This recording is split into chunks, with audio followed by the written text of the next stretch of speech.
Ladies and gentlemen of the jury, I present to you Scrub Zero. Alright, oh, there we go. One up, motherfucker. Now, the Giants have started their off-season program today because they got the new head coach. They can start, I think it's 2 weeks earlier than the other teams. Alright. So they're starting their off-season programming. We'll see how things end up turning out. I'm interested in seeing how they end up drafting. But that's just little things. The Giants still need money for their draft picks. And then they need to make sure they have some money for guys who get injured and during the season and all that other stuff. Roster movement purposes. So right now they're still up against it. Today they restructured the contract of one Adoree Jackson. They added a void year. And now his cap is I think they reduced it to about $6 million or something such. His cap was going to be higher, but now the following year, next season, his cap is going to be high. And it's dang. But you see, everyone knows the Giants are desperate to make cap space because they got all the picks.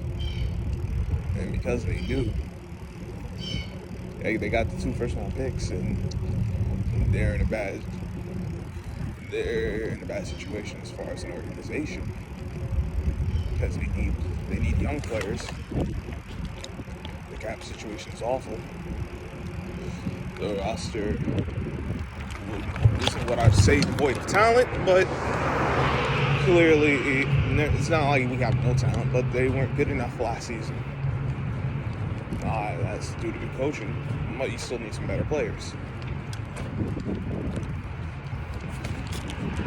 The Giants still have a few options, as depending on if some of this is dependent on other teams, like if they can find trade partners. So obviously, if you can trade Saquon Barkley, you save about $7 million in cap space. If you can trade James Bradbury, I think it's $8 million you save in cap. Trade him before June 1st, and about $9 million after June 1st.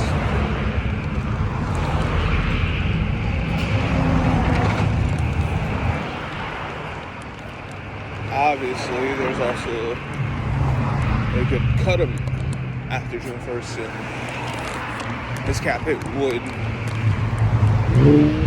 wouldn't be as high this season, but you'd have to pay on the back end next year.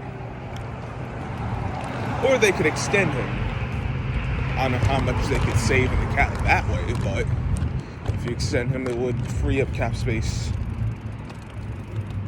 for this season certainly. And you get to keep a plus player.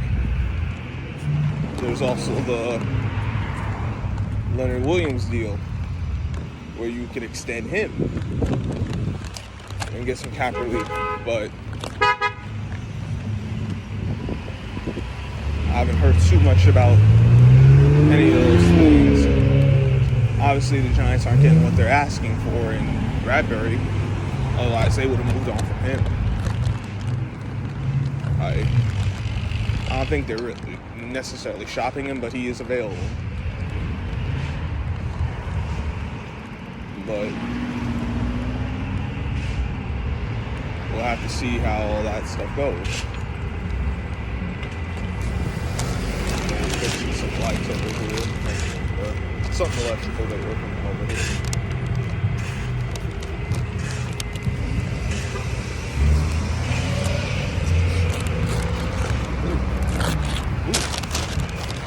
Alright, new phone.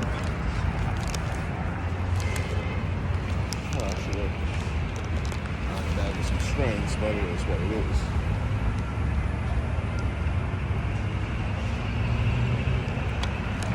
see what happens when you try to go all in and you ain't got the pieces to go all in. The Giants really pitched their wagons to guys like Daniel Jones and trusted their previous head coach couldn't make it happen. But we know offensively the Giants were not good, which is why they're in the situation they are now. Because you couldn't get offensively, and they weren't good in situation. And I don't think that was a lack of trying why they weren't good in situation. I just don't think they were good in situation. I think it's as simple as they tried, they weren't good, and now with all those things, now it's all catching up. Obviously, they paid for it in the regular season, but now they're paying for it in this offseason. Which is why you don't trust a guy in Jason Garrett who's never really been good as offensive coordinator. I tried to have some hope, I won't lie, because it was the Giants, and it wasn't like Jason Garrett did nothing right, but there was a lot he did wrong as the head man of the Dallas Cowboys, even as when he was the OC over there. There's a lot he didn't do right.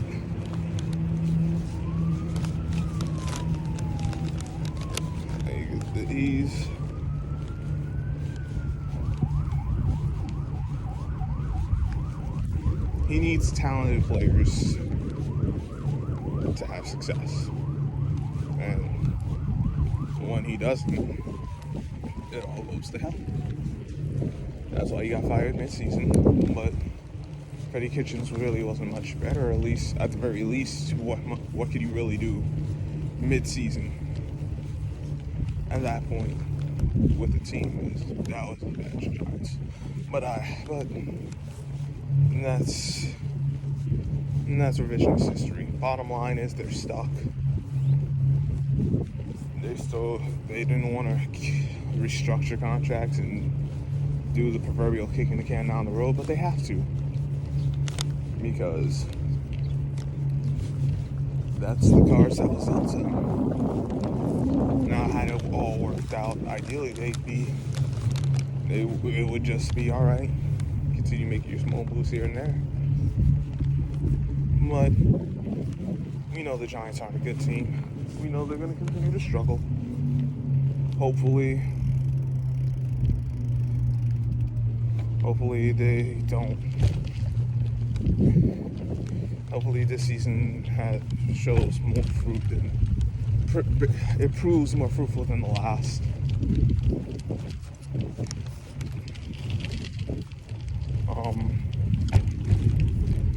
Do I trust that? Do I trust in Brian Dable? Like I said, I think I've mentioned this before. That I don't think he's going to be worse than Jason Garrett, because that offense was just so bad. I think it'll be better. I don't know if it's going to translate to winning games, because Daniel Jones still isn't very good. He has some good traits, but unfortunately for him, the bad outweighs the good. And when the bad outweighs the good, all you end up wondering is, you just keep getting this what if. Well, at some point, you gotta stop asking what if and just look at what is.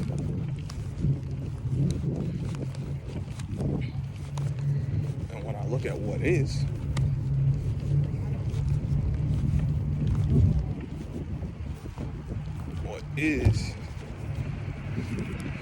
that the Giants have a bad cap situation. What is that the Giants have been losing games have lost more than 10 games, 10 plus what?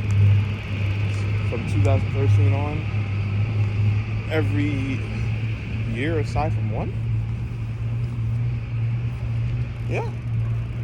Like outside of the 2016 season, it's been every year since 2013. Since 2014, my mistake. They've lost 10 plus games. They have another opportunity now. They're drafting 5th and 7th because of the trade with Chicago. I just don't think.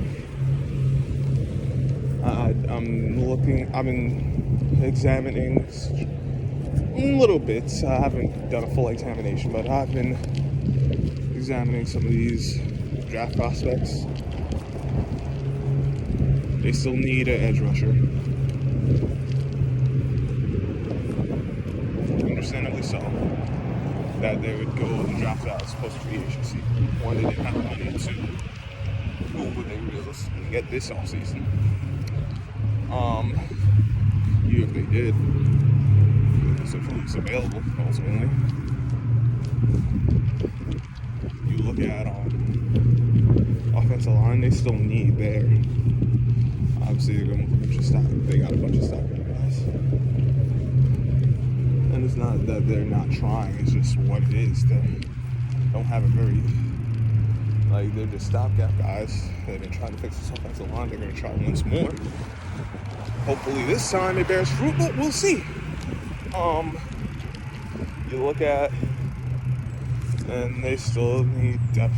They need safeties now, not just 1 but 2. Plus that. But we'll see. I mean, there's enough ways to get enough bodies. Just they need quality players. And when you look at things like they need a linebacker. They need an off-ball linebacker that can play coverage and make plays in that regard. So you need that. You need a pass rusher. You need an interior lineman because now you ain't got no one. I'm not talking about a Leonard Williams or Dexter Lawrence. I'm talking about they need a real nose. They're still going to run the 3-4 concept. That's the kind of guy they need.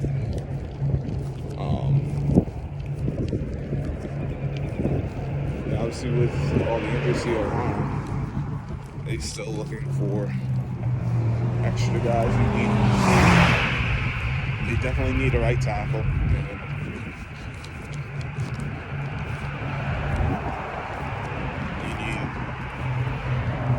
We're going to see. I'm almost certain you're going to see 4 new guys on North today. Because I don't know if you can count on Lemieux and or Gates to start the season. So you just need bodies for that alone. Quarterback, I wouldn't say shocked, but I would be surprised if they go for quarterback. If they pick up quarterback in round 1 or 2.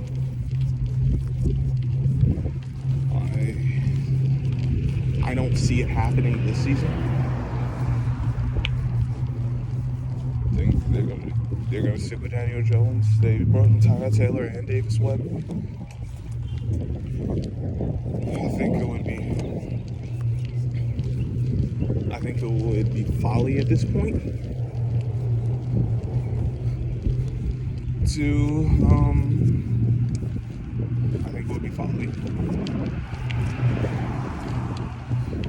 get another quarterback, considering all the resources you have invested in that spot already.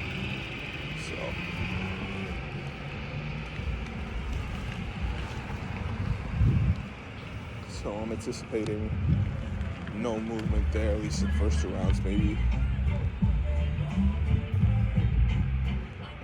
This isn't the greatest quarterback class, but you can never tell with these NFL teams. They make a bunch of silly moves that they have no business making. don't know how running back's going to end up looking when it's all said and done, so it's possible they might draft another running back. Same for wideout. The wideout's a little more predictable because they do have Galladay, who they pay big money for, and there's someone who they invested in first in last season. Sterling Shepard's still on the roster, but he had to take a pay cut, and he has the injury history. And then you got Darius Slayton, who I like, but